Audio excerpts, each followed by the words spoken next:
Assalamualaikum warahmatullahi wabarakatuh. Alhamdulillahirabbil alamin wassalatu wassalamu ala sayyidil mursalin wa ala alihi washabihi ajmain, amma ba'du. Yang saya hormati seluruh audiens, seluruh jamaah yang menonton daripada video ini, mudah-mudahan Allah panjangkan umur serta istiqomah dan barokah.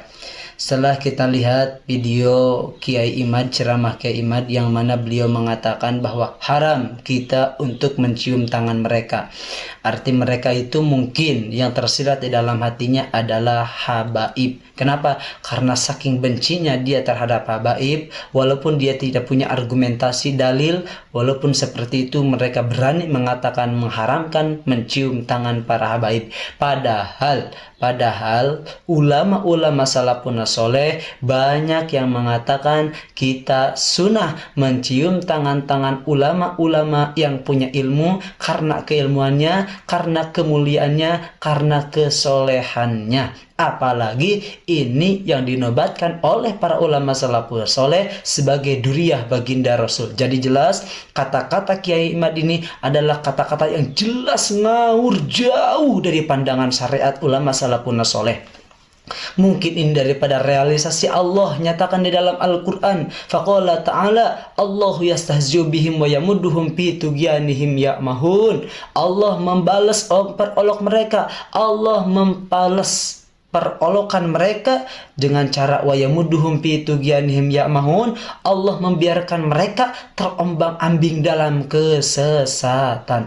Mereka mungkin bisa dikatakan orang munafik. Kenapa? Karena salah satu orang yang suka mencaci habaib itu adalah tidak akan lepas dari yang tiga. Satu, dia munafik. Yang kedua, mungkin dia anak jinah. Yang ketiga, orang yang mencaci maki habaib itu mungkin dia keluar dari rahim ibu, yang mana dulunya si ibu tersebut disenggama, mungkin dijima oleh suaminya dalam keadaan tidak suci. Siapa? Kiai Imad itu dulu pernah mengatakan seperti itu, dan fakta ada di dalam kitab Ihyaul Maid atau di dalam kitab yaitu Jawahirul Aqdain bahwa orang yang mencaci maki para habaib duriyah Nabi itu tidak akan lepas mungkin di antara yang tiga. Satu di antara yang tiga itu.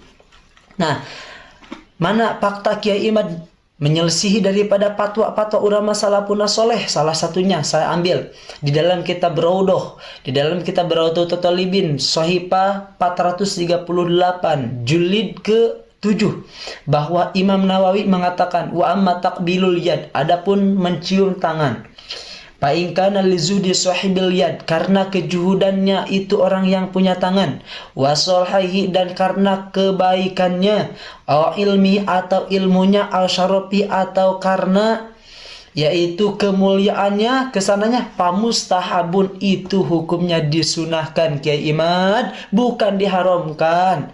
Lalu di dalam kitab Riyadhus Shalihin jilid pertama Sahifah 271, begitu pula Imam Ibnu Hajar Al-Asqalani, beliau mengutip daripada kata-kata Imam Nawawi. Imam Ibnu Hajar Al-Asqalani sama, yaitu beliau juga mengatakan bal yustahabu, itu hukumnya disunahkan. Termasuk di dalam kitab Ad-Durrul Mukhtar Syarah Tanwirul Absor sama, dan ini termasuk Nabi yang dulu katakan Kiai Imad di dalam hadis Imam Ahmad, mana pada kata Nabi ketika beliau yaitu takjiah kepada orang yang sakit, beliau mengatakan tamamu tahiyyatikum bainakum al-musafahah, kesempurnaan penghormatan kalian itu adalah al-musafahah, dengan salaman. Artinya dengan salaman, apalagi kalau ini para ulama, maka boleh setelah kita salaman itu tangannya diambil berkahnya oleh kita, dicium.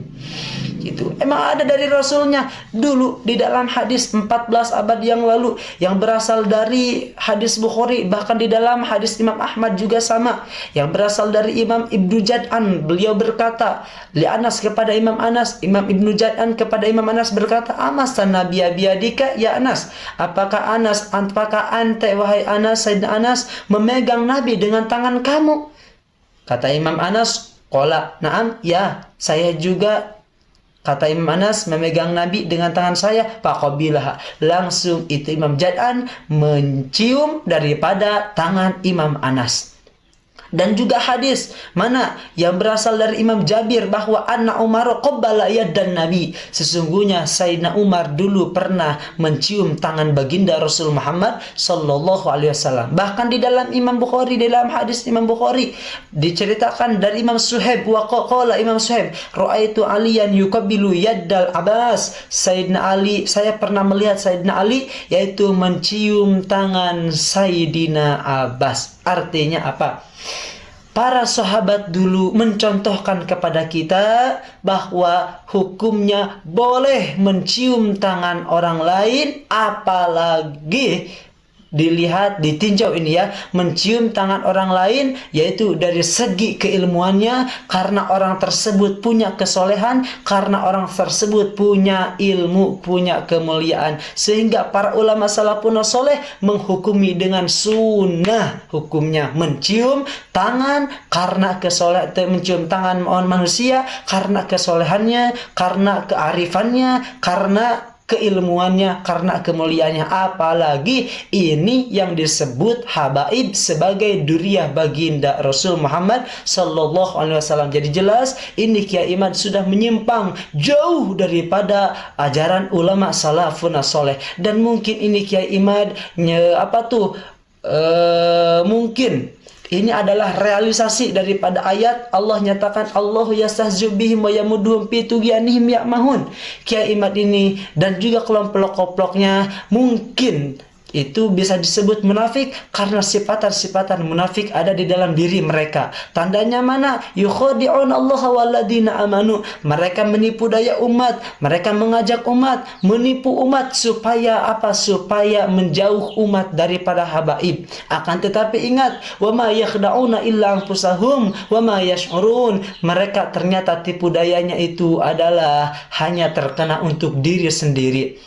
Kenapa itu mereka sampai bisa menipu daya para umat? Fi qulubihim maradun, karena mungkin di dalam hati mereka ada sakit. Gak tahu sakit apa itu. Fi aqlihi syai'un, di dalam akalnya ada sesuatu, gak tahu apa. Yang jelas ingat Kiai Imad dan kelompoknya, la tahasadu wa la tabagudu. Jangan sampai kalian hasud wa la tabagudu, wahai Kiai Imad. Kenapa? Nanti itu kalau antum terus seperti itu, tidak tobat kepada Allah, Allah yastahzi bihim wa yamuduhum fi tughyanihim ya'mahun. Allah akan membalas perolokan kalian dengan cara yamudduhum fi tughyanihim ya'mahun. Allah membiarkan kalian, membiarkan orang-orang seperti itu dalam keadaan ombang-ambing dalam kesesatan. Faktanya sekarang Kiai Imad kemarin-kemarin enggak sampai banyak mencaci para habaib, cuma mengatakan adalah para habaib duriyahnya enggak nyambung ke baginda Rasul dengan cara diputuskan Imam Ubaidillah dari Ahmad Al-Muhajir. Tapi sekarang faktanya gimana? Terus dia mengejek para habaib, terus dia mencaci para habaib, sampai mengajak terus kepada umat supaya mencaci habaib. Ini apakah ajaran mukminin? Mukminin itu tidak seperti itu. Nabi ajarkan kepada para sahabat. Allah nyatakan di dalam Al-Quran, sifatan Nabi itu ada apa? Asyidda'u 'alal kufar, ruhama'u bainahum. Nabi itu tegas kepada orang-orang kafir, akan tetapi di antara mereka pada mukmin lagi gimana Nabi? Ruhama'u bainahum, saling kasih sayang. Malah ini gimana? Kiai Imad dan kelompoknya mengajarkan kepada umat supaya mencaci para habaib. Padahal para habaib dari dulu para habaib banyak yang mengkarang kitab, ulama-ulama banyak yang keluaran dari para habaib. Lalu oleh Imad sekarang mau dicaci maki. Naudzubillah summa naudzubillah. Sampai sekarang ke sini banyak para habaib yang alim. Kalau habaib itu kan jama, berarti ketika satu habaib dicaci maki, mungkin seluruh para habaib yang lain akan tersakiti. Seperti itu. Kenapa? Karena la nufarriqu baina hadim mir rusulih. Itu ya. Jadi mohon maaf Kiai Imad dan juga yang menonton kepada video ini, mudah-mudahan Allah mengasih hidayah taufik kepada kita sehingga kita terus menerus yaitu berjuang di dalam memperjuangkan agama Allah. Sekian dari saya. Assalamualaikum warahmatullahi wabarakatuh.